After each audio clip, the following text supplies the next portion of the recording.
नमस्कार, मैं हूं रंजन और एक बार फिर से आप सभी का स्वागत करता हूं आज और अपने चैनल न्यू सक्सेस मंत्रा में। दोस्तों, आज के इस वीडियो में हम जो है कल हमने कुछ इंपॉर्टेंट लाइंस देखा था जो कि अक्सर एक्सप्लेनेशन में ऐसे सवाल देखने को मिल सकते हैं।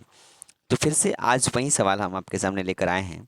कुछ महत्वपूर्ण लाइन को आपके सामने लेकर आए हैं जिसको आप देख सकते हैं और याद रख सकते हैं। उसको ट्रिक के साथ सीखेंगे कि आखिर ये लाइन जो है किस लेसन का है, किस पार्ट का है।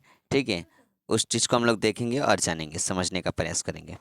ठीक है, तो चलिए फटाफट अंदा अंदाज में इस चीज़ को देखते हैं, समझने का प्रयास करते हैं। ठीक है, और जानने का प्रयास करेंगे। चलिए, तो पहला है जैसे was it cowardice that I dare not kill him, was it perversity, was it perversity that I long to talk to him, was it humility to feel so honored, I felt so honored, nor a lost hour recall। ऐसे करके लिखा है। ठीक है ना, तो आपको ये बताना है कि लाइन जो है किस लेसन का है। तो देखिए, was I cowardice that I dare not kill him, kill की बात होगी तो हमेशा याद रखिएगा स्नेक। जब किसी भी लाइन में अगर किल लिखा हो, ठीक है, तो स्नेक का लेसन है। ठीक है, वो स्नेक पार्ट का है, आपको याद रखना है, किल से याद रखना है। ठीक है, और स्नेक जो है उसको लिखे कौन है? DH Lawrence. कौन लिखा है? DH Lawrence. ठीक है ना, याद रखिएगा। तो जब भी किल की बात होगी कहीं भी, ठीक है, किल की, मारने की, तो स्नेक की बात होगी और स्नेक जो है लिखा कौन है? DH Lawrence. चलिए आगे बढ़ते हैं। कह कि there is a house now far away where once I received love that women died. तो जब भी हाउस की बात होगी कि ये घर है जहाँ एक बार मुझे प्यार मिला, वह महिला मर गई, इस तरह की जब भी बात होगी, हाउस की बात होगी, ठीक है, तो वो होगा आपका ग्रैंड मदर हाउस। यहाँ का होगा grand mother house. My grand mother house जो है ना, उसी लेसन का है। माई ग्रैंड मदर, ठीक है, हाउस क्या होगा? My grand mother house. और माई ग्रैंड मदर हाउस जो है कौन लिखा है? कमला दास। कौन लिखा है? कमला दास। आपको याद रखना है।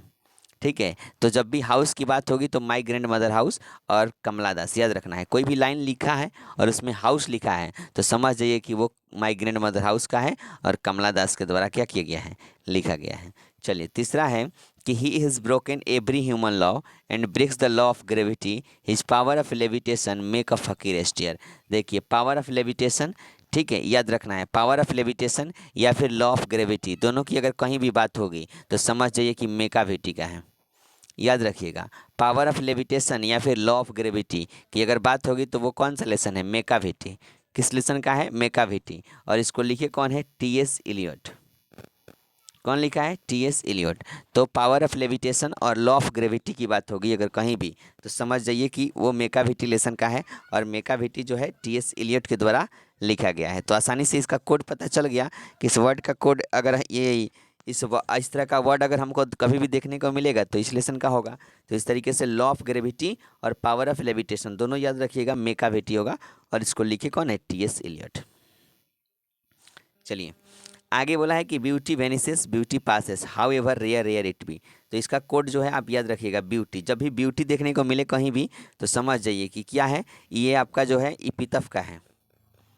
जब भी आपको ब्यूटी वेनिसेस ब्यूटी पासेस इस तरह का वर्ड देखने को मिलता है तो आपको समझना है कि ये कहाँ का है? आपका एन इपितफ का है। किस लेसन का है?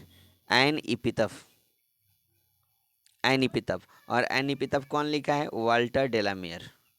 वाल्टर डेला मेयर याद रखना है। ठीक है, तो जब भी ब्यूटी वेनिसेस ब्यूटी पासेस इस तरह की कोई भी बातें होती हैं तो हमेशा से याद रखना है कि एन एपितफ लेसन का है और एन एपितफ जो है किसके द्वारा लिखा गया है? वाल्टर डेला मेयर के द्वारा। इस तरीके से याद रखना है। चलिए पांचवा है कि until they think warm days will never cease for summer has see brimmed their clammy cells. देखिए, जब भी कोई भी ऋतु का नाम दिया होगा, समर, स्प्रिंग, इस तरह का, तो हमेशा समझिए ऑड टू ऑटमन है। क्या? Ode to autumn. चलिए, जब भी किसी भी ऋतु का नाम लिखा होगा लाइन में, समर, स्प्रिंग, इस तरह का, ठीक है, तो वो आपका क्या होगा? आपका जो है ऑटमन का होगा, ऑड टू ऑटमन का होगा। और ऑड टू ऑटमन को लिखे कौन है? John Keats. याद रखना है, कौन लिखा है? John Keats. तो जब भी किसी भी समर की बात होगी, मतलब आपको कोड बता दिए हैं, वर्ड बता दिए कि वर्ड जो है आपको पता होगा तो आसानी से आप आसानी से पहचान लाएंगे। तो जब भी समर की बात होगी, कोई भी ऋतु, स्प्रिंग सीजन की बात होगी, ठीक है, कोई भी सीजन की बात होगी तो उसमें आपका ऑड टू ऑटमन होगा और उसके लेखक जो हैं जॉन किट्स मिलेंगे। चलिए आगे बढ़ते हैं। आगे है कि for For he seemed to me like again a king, like a king in an exile on and in the underworld. ठीक है, तो फोर इस सिम्ड इसके लिए वो मालूम होता है लाइक अ किंग, राजा के जैसा मालूम होता है। लाइक अ किंग, इस तरह का लाइक अ किंग राजा के जैसे मालूम होता है, तो याद रखिएगा स्नेक लेसन का है। किस लेसन का है? Snake lesson. जब भी लाइक अ किंग राजा के जैसा मुझे ऐसा मालूम होता है, प्रतीत होता है, तो इस तरह का कोई भी लाइन आएगा तो क्या होगा? स्नेक का होगा। और इसके लेखक जो होंगे वो आपका क्या होंगे? डीएच लॉरेंस होंगे। क्या होंगे?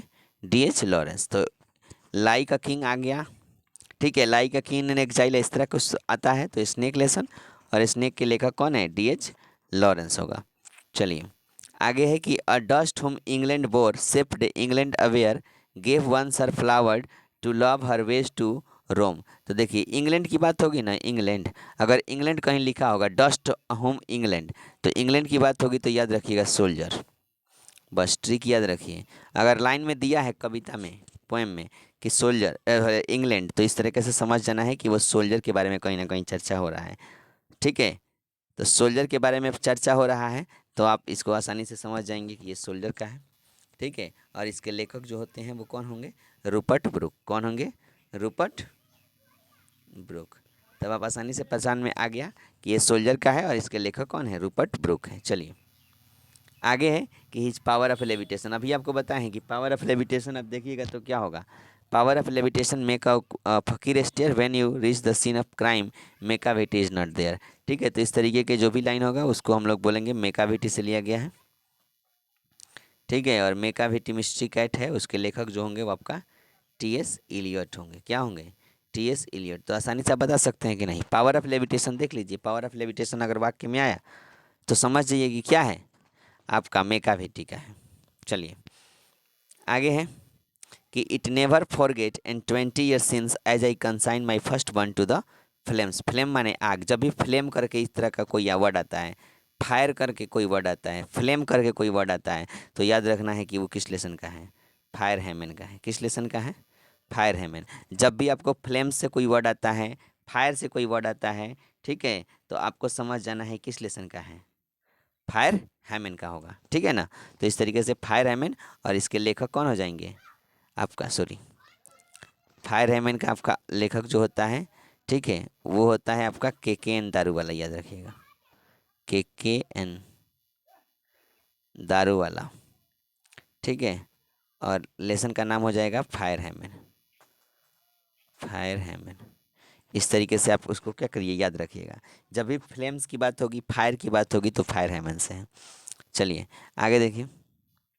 Who has not seen the oft and thy store? Sometimes whoever seeks about may find। ठीक है, तो इस तरह के कभी भी इस तरह का लाइन आपको देखने को मिले, ठीक है, जो कि मतलब थोड़ा सा ओल्ड इंग्लिश में नज़र आता है, तो समझ जाइएगा। ओल्ड इंग्लिश में नज़र आता है तो उसको समझिए किस में का है? और टू ऑटमन का है। किसका है? और टू ऑटमन, जिसमें ओल्ड इंग्लिश में आपको वर्ड देखने को मिले। ठीक है, जैसे देखो हु हैज़, ये हैज़ लिखा हुआ है, उसको ओल्ड इंग्लिश में HATH लिखा जाता है। तो ऑट टू अटमन इसको समझ जाएंगे किस में है? ये जॉन किट्स के द्वारा लिखा गया है, और ऑट टू अटमन लेसन से है। तो इस तरीके से हमने आपको कुछ ट्रिक बताया, और आप उसको देखेंगे, समझेंगे, ट्रिक को समझ लेंगे, वर्ड को याद कर लेंगे, कीवर्ड, तो आप आसानी से क्या हो सकते हैं? ठीक, बना सकते हैं और चीज़ों को समझ सकते हैं। तो इस वीडियो में इतना ही, फिर मिलते हैं नेक्स्ट वीडियो में। तब तक के लिए बाय बाय, टेक केयर, ख्याल रखिए, पढ़ते रहिए, मुस्कुराते रहिए। जय हिंद, जय भारत, थैंक यू।